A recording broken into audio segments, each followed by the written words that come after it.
നമസ്കാരം, എല്ലാവർക്കും പ്രവാസി മലയാളിയിലേക്ക് സ്വാഗതം. സൗദിയുടെ മിക്ക പ്രദേശങ്ങളിലും ഇടിമിന്നലോട് കൂടിയ കനത്ത മഴയ്ക്ക് വീണ്ടും സാധ്യത. ചൊവ്വയും ബുധനാഴ്ചയും സൗദി അറേബ്യയുടെ വിവിധ ഭാഗങ്ങളിൽ മഴ ലഭിക്കുമെന്ന ദേശീയ കാലാവസ്ഥാ നിരീക്ഷണ കേന്ദ്രത്തിന്റെ മുന്നറിയിപ്പ്. രാജ്യത്ത് വരും ദിവസങ്ങളിലെ കാലാവസ്ഥാ സാഹചര്യങ്ങൾ വിശദമാക്കിക്കൊണ്ട് പ്രത്യേക പ്രസ്താവന ദേശീയ കാലാവസ്ഥാ നിരീക്ഷണ കേന്ദ്രം പുറത്തിറക്കും.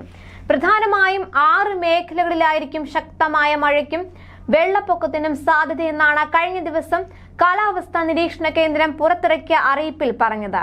തബൂക്ക് മേഖലയിലെ അൽ വജ്, ദിബ, ഹഗിൽ, നിയോം, ഷർമ, ഉംലജ്, തൈമ എന്നിവയുൾപ്പെടെയുള്ള പ്രദേശങ്ങളിലും വടക്കൻ അതിർത്തി പ്രദേശങ്ങളിലും അൽ ജൗഫ് മേഖലയിലെ ഭൂരിഭാഗം പ്രദേശങ്ങളിലും മദീന പ്രവിശ്യയിലും നല്ല മഴ പ്രതീക്ഷിക്കുന്നതായി കേന്ദ്രം ചൂണ്ടിക്കാട്ടി. മക്ക, ജിദ്ദ, റാബഖ്, ഹായിൽ, ത്വായിഫ്, അൽ ജുമൂം, അൽ കാമിൽ, ഖുലൈസ്, അൽ ലൈത്ത് പ്രദേശങ്ങളിലും കനത്ത മഴയുടെ സാധ്യത കേന്ദ്രം ചൂണ്ടിക്കാട്ടുന്നു.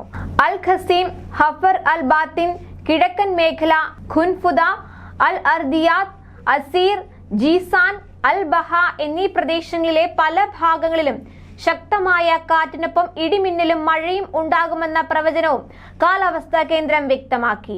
റിയാദ് മേഖലയുടെ വടക്കു പടിഞ്ഞാറൻ ഭാഗങ്ങളായ ഹഫീഫ്, അൽ ദവാത്മി, അൽ മജ്മ, അൽ സുൽഫി തുടങ്ങിയ പ്രദേശങ്ങളിലും കാറ്റിനൊപ്പം മഴ പ്രതീക്ഷിക്കുന്നു.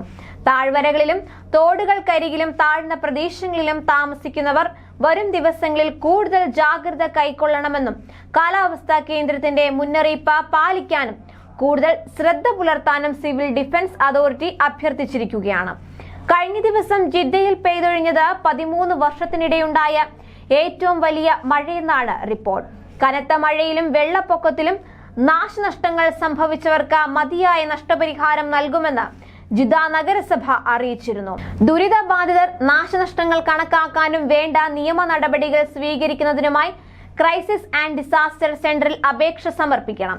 2009 വെള്ളപ്പൊക്കമുണ്ടായപ്പോൾ സ്വീകരിച്ച നടപടികൾക്ക് സമാനമായി നാശനഷ്ടം സംഭവിച്ചവർക്കുള്ള പരിഹാരം നൽകുമെന്ന് ജിദ്ദ നഗര സുരക്ഷാ വക്താവ് മുഹമ്മദ് ഉബൈദ് അൽ ബുക്മി അറിയിച്ചു.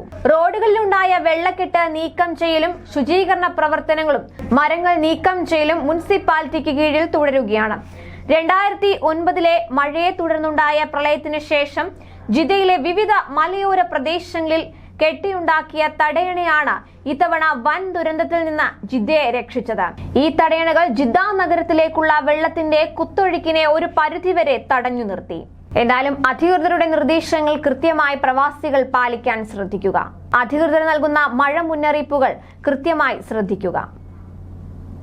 കൂടുതൽ പ്രവാസി വാർത്തകൾക്കായി ചാനൽ സബ്സ്ക്രൈബ് ചെയ്യുക.